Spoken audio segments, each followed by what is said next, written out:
Hello guys, मैं रवि शर्मा। अगर आप कंप्यूटर ऑपरेटर की जॉब करना चाहते हैं, आज के समय 100 में से 80 तरह की नौकरियां कंप्यूटर से जुड़ी हुई होती है। आज आप कहीं भी जाते हैं तो आपने सुना होगा कंप्यूटर ऑपरेटर का वैकेंट खाली होता है, मतलब कंप्यूटर ऑपरेटर का बंदा चाहिए।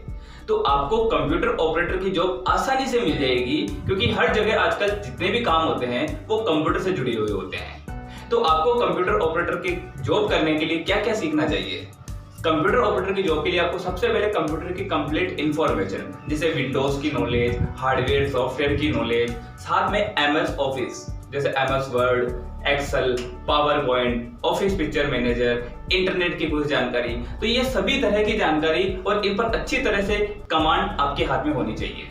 तो इसीलिए आप हमारे इस कोर्स में एनरोल कीजिए। हम आपको कंप्यूटर का इंट्रोडक्शन, हार्डवेयर सॉफ्टवेयर की नॉलेज और साथ ही साथ कंप्लीट एमएस ऑफिस 2010, जिसमें आपको एमएस वर्ड एडवांस सीखने को मिलेगा, एक्सेल एडवांस सीखने को मिलेगा, जैसे फॉर्मूला, डेटा वगैरह, पावर पॉइंट पीपीटी फाइल्स बनाना, ऑफिस पिक्चर मैनेजर और काफी कुछ आपको सीखने को मिलेगा। तो आज ही हमारे इस कोर्स में एनरोल कीजिए, एमएस ऑफिस 2010 साथ में कंप्यूटर ऑपरेटर। तो अब इस कोर्स के अंदर आज आपको फर्स्ट क्लास के अंदर कंप्यूटर इंट्रोडक्शन दिया जाएगा। तो आप हमारे कंप्यूटर स्क्रीन पे चलिए, जिसके थ्रू आपको कंप्यूटर इंट्रोडक्शन के बारे में बताया जाएगा। तो चलिए हमारे कंप्यूटर स्क्रीन पे।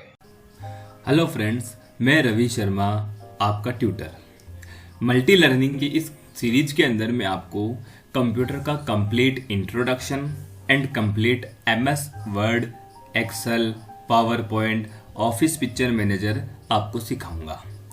दरअसल कंप्यूटर सीखने से पहले कंप्यूटर का इंट्रोडक्शन होना बहुत जरूरी है, ताकि जब अपन MS Word, Excel, PowerPoint सीखे तो अपन को कंप्यूटर की बाकी नॉलेज हो, ताकि अपन को पता चल सके कि भाई कंप्यूटर में क्या क्या इंपॉर्टेंट है, कंप्यूटर पर काम किस तरह से किया जाता है। रही बात टाइपिंग की, तो वो आपको खुद को मेंटेन करनी पड़ेगी।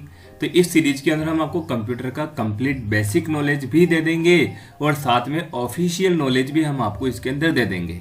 वो भी कंप्लीटली वर्क आपका प्रैक्टिकल होगा, क्योंकि अपन कहीं पर भी काम करने जा रहे हैं तो आपसे प्रैक्टिकल मांगा जाता है। तो इसीलिए हमारी इस सीरीज के अंदर हम आपको कंप्लीट नॉलेज प्रैक्टिकल देंगे, जो आपकी हर जगह काम आएगी। ठीक है, तो आइए शुरुआत करते हैं हम हमारे कंप्यूटर का इंट्रोडक्शन। देखो, हमारा जो कंप्यूटर है, जो भी हमारा कंप्यूटर है, ये कंप्यूटर काफी समय से चला आ रहा है। इसके अंदर जनरेशन वाइज अगर अपन पहचानते हैं तो कंप्यूटर जब सबसे पहले आया था उसे अपन फर्स्ट जनरेशन के नाम से जानते हैं, जो कि 1946 से लेकर 1959 तक चला था। 1946 टू 1959 तक हमारा ये कंप्यूटर की फर्स्ट जनरेशन चली थी। दरअसल जनरेशन का मतलब बता दूं मैं कि भाई कंप्यूटर का निर्माण तो हो गया, कंप्यूटर बन भी चुका था, लेकिन पहली जनरेशन में जिस चीज का उपयोग किया गया कि भाई कंप्यूटर बनाने में इसको यूज में लिया गया या कंप्यूटर बनाने में ये चीज काम में ली गई, तो उसे अपन फर्स्ट जनरेशन कहते हैं। तो कंप्यूटर बनाने में टोटल 5 जनरेशन अभी तक चल रही है अपने। तो पहली जनरेशन 1946 टू 1959 और दूसरी जनरेशन हमारी 1959 टू 1965, तीसरी जनरेशन 1965 टू 71 और फोर्थ जनरेशन 71 टू 80 और फिफ्थ जनरेशन 80 टू अभी नाउ जो चल रही है प्रेजेंट समय तक। और इस तरह जो मैंने लिख रहे हैं, इसकी हार्डवेयर लिख रहे हैं। दरअसल आज कोई भी हार्डवेयर की चीज बनती है तो तकनीकी का प्रयोग होता है। तो जब सबसे पहली कंप्यूटर की पीढ़ी आई थी, उसमें वैक्यूम ट्यूब नाम से और वैक्यूम ट्यूब और एक वॉल्व होते थे पुराने समय के अंदर, इनका उपयोग करके कंप्यूटर को बनाया गया था। ठीक है, वैक्यूम ट्यूब का उपयोग करते हुए कंप्यूटर का निर्माण किया गया था, लेकिन उनकी गति बहुत स्लो होती थी। तो उसी के बाद जब दूसरी पीढ़ी आई तो उसमें ट्रांजिस्टर का उपयोग किया गया। ट्रांजिस्टर बहुत सारे छोटे छोटे ट्रांजिस्टर होते थे, इलेक्ट्रॉनिक ट्रांजैक्शन। फिर उसके बाद थर्ड जनरेशन में आईसी, इंटीग्रेटेड सर्किट, इसकी फुल फॉर्म होता है इंटीग्रेटेड सर्किट। इंटीग्रेटेड मतलब मिलान करना। तो हजारों ट्रांजिस्टरों का उपयोग करते हुए एक चिप बनाई गई थी, जिसे अपन आईसी का नाम दिए गए। फिर उसके बाद वीएलएसआई, वेरी लार्ज सिस्टम वाली माइक्रो प्रोसेसर का निर्माण भी इसी जनरेशन में हुआ। और अभी जो चल रही है वो यूएलएसआई चल रही है हमारे। ये तकनीकी है VLSI, very large scale integration. इसी तरह से अल्ट्रा लार्ज स्केल इंटीग्रेशन, ये माइक्रो प्रोसेसर के निर्माण हुए।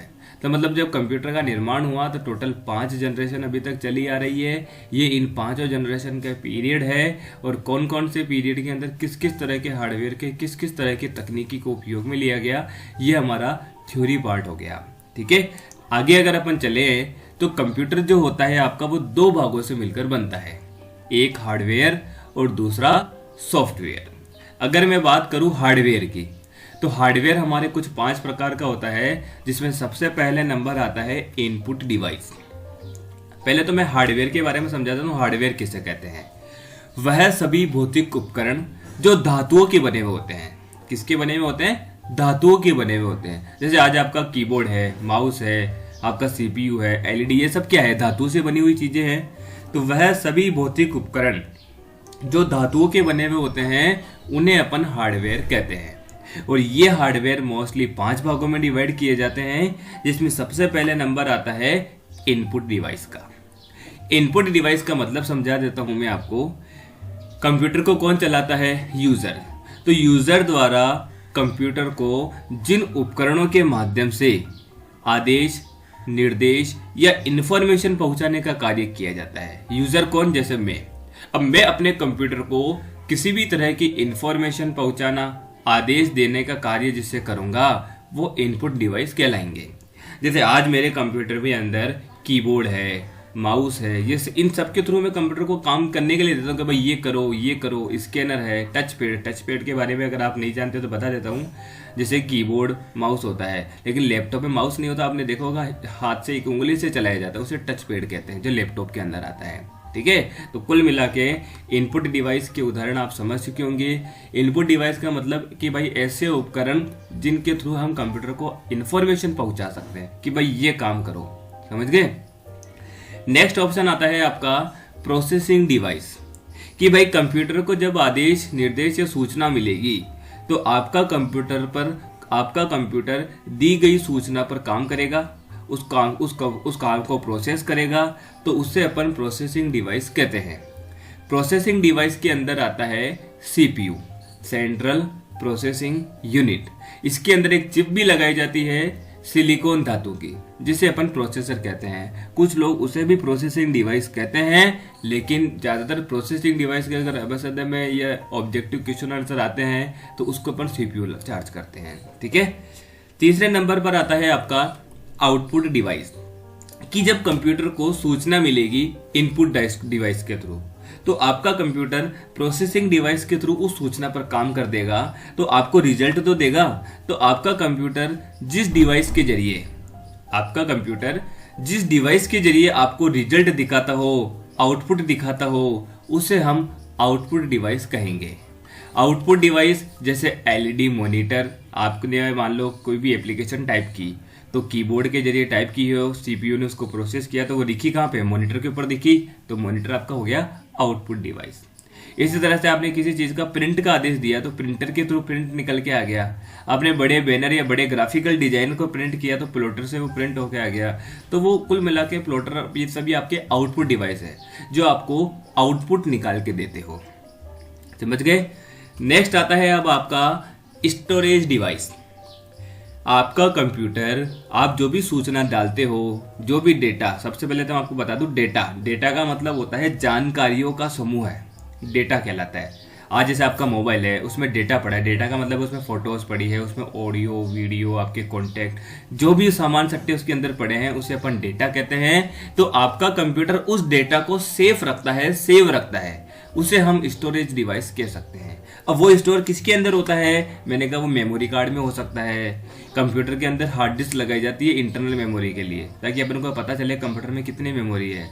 तो उस हार्ड डिस्क में डेटा सेव हो सकता है। आप लोग अपना डेटा पेन ड्राइव में या सीडी डीवीडी में सेव कर सकते हैं। तो समझ चुके होंगे आप स्टोरेज डिवाइस किसे कहते हैं।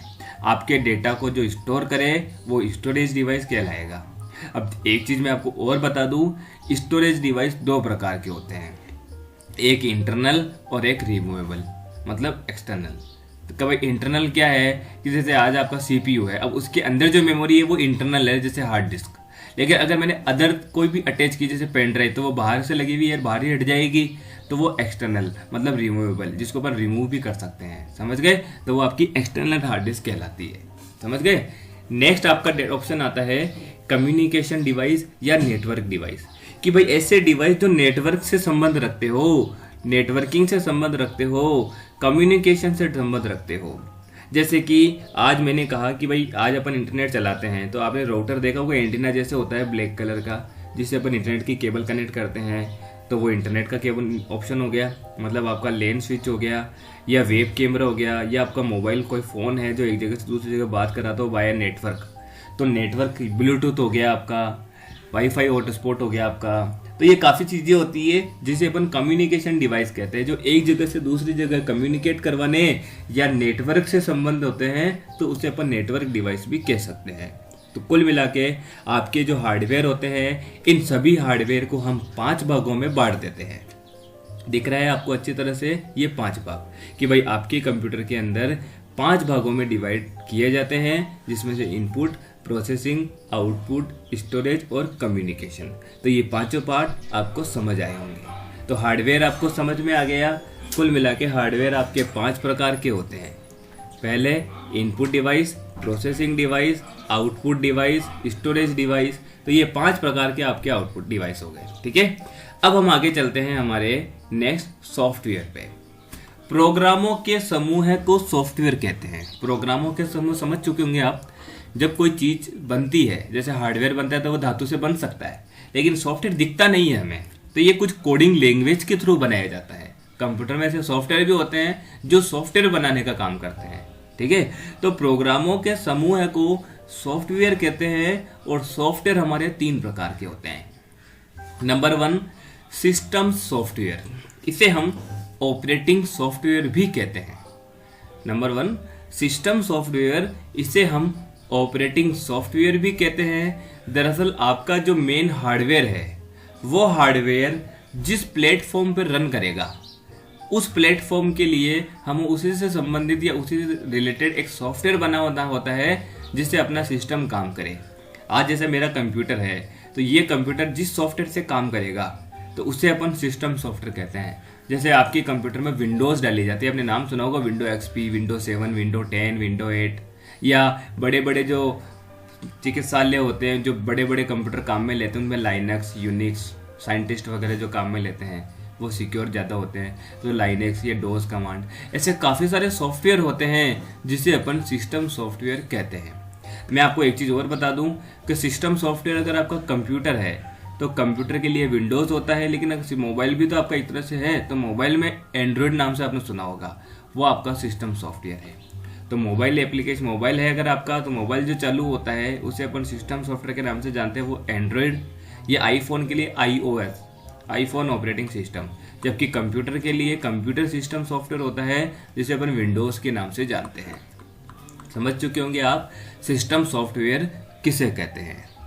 उसके बाद नंबर आता है आपका एप्लीकेशन सॉफ्टवेयर का। तो एप्लीकेशन मतलब कि आप व्यक्ति अपने कार्य के अनुसार, आज जैसे मैं हूं, तो मेरे कार्य के अनुसार जिस सॉफ्टवेयर की मुझे आवश्यकता होगी, वो मेरे लिए एप्लीकेशन सॉफ्टवेयर कहलाएगा।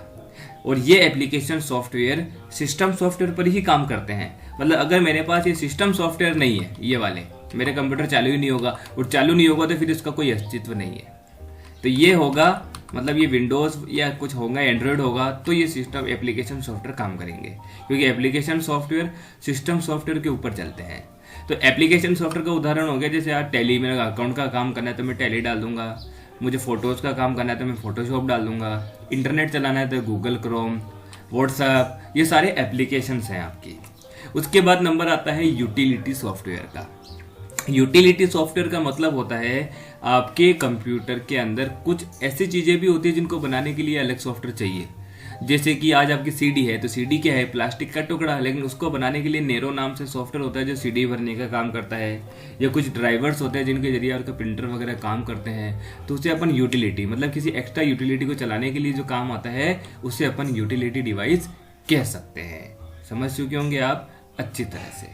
तो एक हार्डवेयर समझ में आया होगा, एक दूसरा सॉफ्टवेयर समझ में आया होगा। मैं आपको फिर एक सजेशन देता हूँ, अगर आपको लगे कि भाई मुझे इसको लिखना है, या आपको लगे कि यार मुझे समझ नहीं आ रहा, तो आप उस वीडियो को वही पोस्ट कर दे, नेक्स्ट आप अगले दिन भी देख सकते हैं, जरूरी नहीं कि पूरी आज ही देखें, थोड़ा कुछ समय देकर भी देख सकते हैं, या देखने के बाद उसको समझे फिर पॉज करके फिर आगे की वीडियो देखे। ठीक है, आराम से रुक रुक के भी देख सकते हैं। तो इसीलिए मेरा आपको सजेशन है कि जब तक पुराना क्लियर नहीं हो आप आगे नहीं जाए। अब तक हम पढ़ चुके हैं कंप्यूटर की जनरेशन के बारे में, ये जनरेशन के बारे में, उसके बाद कंप्यूटर के हार्डवेयर के बारे में, उसके बाद कंप्यूटर के सॉफ्टवेयर के बारे में। तो ये 3 चीज़ें पहले आप क्लियर कर लें। अब हम आगे चलते हैं हमारे CPU के बारे में। आपने CPU तो सब जानते हैं, आप सबके पास होगा, किसी के पास नहीं भी होगा तो भी कोई दिक्कत नहीं, जानते सब है जहाँ तक मैं जानता हूँ। आपकी कंप्यूटर के जो नीचे लगा हुआ होता है उसे CPU कहते हैं। तो ये CPU आपको दिखने में लगता है, लेकिन इसके अंदर बहुत सारे प्रोडक्ट लगे हुए होते हैं। ये CPU कोई एक प्रोडक्ट से बना हुआ नहीं है। दरअसल आपका CPU जो बाहरी ढांचा कहलाता है उसे हम CPU का कैबिनेट कहते हैं, जिसके अंदर बाकी सभी पार्ट्स को एडजस्ट किया जाता है, मतलब रखा जाता है, एक तरह से बॉक्स मान लो। ठीक है, और इसके अंदर सबसे मोस्ट और इम्पोर्टेंट जो पार्ट लगता है उसे अपन मदरबोर्ड कहेंगे। मदरबोर्ड आपकी इलेक्ट्रॉनिक प्लेट होती है जिसमें हजारों लाखों की संख्या में काफ़ी सारे प्रोडक्ट अटैच होंगे, बाकी जो सभी पार्ट होंगे वो भी इसी मदरबोर्ड से अटैच होंगे। ठीक है, सबसे पहले अटैच होने वाला पार्ट है आपका प्रोसेसर। प्रोसेसर सिलिकॉन धातु से बनी हुई एक चिप होती है जिसमें काफ़ी सारी पिन्स होती है। ये कंप्यूटर का मेन और अहम पार्ट होता है जो आपके डेटा को इधर से उधर पहुंचाना, प्रोसेस करना, उस पर काम करने का काम ये प्रोसेसर करता है।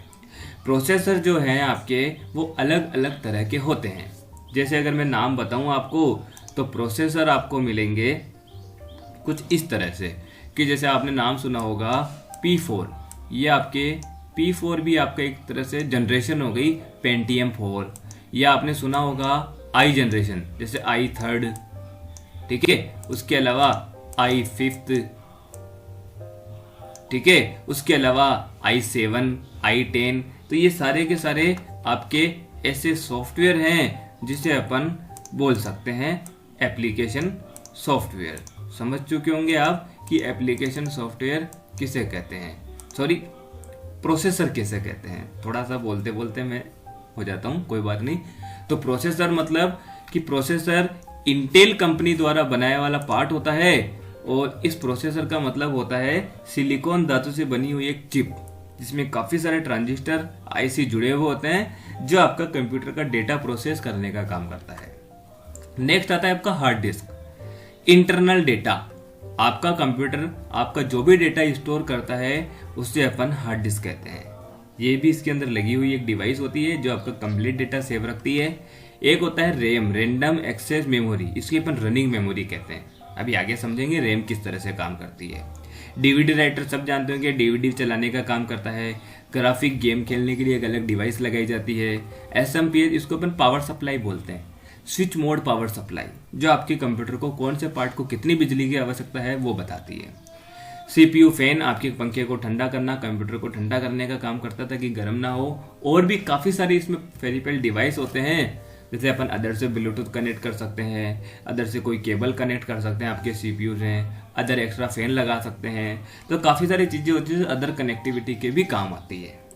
तो CPU आपका पूरा इतने सारे पार्ट्स उसके अंदर लगे हुए होते हैं। तो लेकिन अपन सबसे पहले समझेंगे कंप्यूटर के अंदर आपका मेन मेमोरी पार्ट।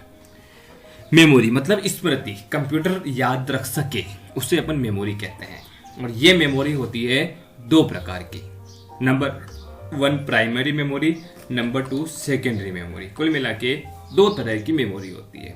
अगर अपन बात करें प्राइमरी मेमोरी, प्राथमिक मेमोरी, समझ गए, इसे अपन रनिंग मेमोरी। आज जैसे मान लो मैं कोई भी चीज लगातार टाइप करता जा रहा हूँ, तो अभी तक तो मैंने उस फाइल को सेव नहीं किया है, बस करता जा रहा हूँ टाइप। मान लो 2000 पेज है, 500 पेज है, 100 पेज है, बस टाइप करता जा रहा हूँ। तो मेरा कंप्यूटर उसको साथ के साथ सेव करता जा रहा है। कहाँ पे कर रहा है? रैम के अंदर, रनिंग मेमोरी। कभी कार्य करते समय जो डेटा सेव हो रहा है वो रैम पे होता है, ठीक है। लेकिन आपने सुना होगा अगर आपका कंप्यूटर का लाइट अभी बंद कर दी जाए तो रैम पर जो भी डेटा होता है वो नष्ट हो जाता है।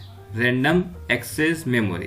जब आप अपने कंप्यूटर को बंद करके शुरू से चालू करते हो तो रैम वापस जीरो से चालू होती है, उसमें कोई भी डेटा सेव नहीं रहता। इसीलिए आपने सुना होगा कि भाई आपका कंप्यूटर, आपका मोबाइल हैंग हो रहा है तो रीस्टार्ट कर लो, रैम क्लियर कर लो। इसका मतलब होता है कि भाई आपने रनिंग डाटा ज़्यादा सेव कर दिया होगा, तब आपका कंप्यूटर काम नहीं कर पा रहा, इसीलिए आप इसको रीस्टार्ट करें।